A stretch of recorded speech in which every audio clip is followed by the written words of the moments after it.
How to remove admin in Meta Business Suite. Hello everyone, welcome back to the channel, and in this video I'm going to show you how you will be able to remove admin in your Meta Business Suite account.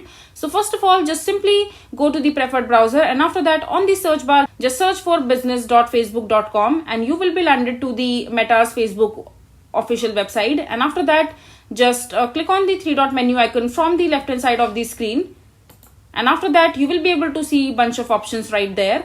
And under the manage business section you will be able to see the option called business settings. Just simply tap on it, and now you are in the official website of Meta Business Suite. And once you are there in the Meta Business Suite account, just simply go to the left hand side menu section, and under the user section just click on the people section from the top.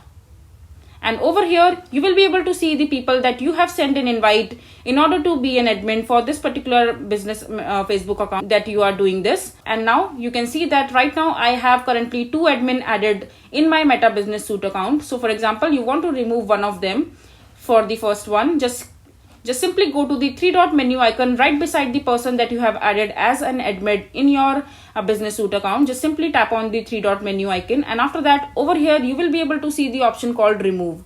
So in order to remove this person, just simply click on remove from here. As soon as you click on remove, this admin will be removed from the Meta Business Suite account quite soon. So this is basically how you will be able to remove admin in Meta Business Suite. I hope you find this video to be helpful. So that is it for this video. If you find this video to be helpful, make sure to hit that like button and don't forget to subscribe to our channel for more such informative videos, and I'll see you the next time.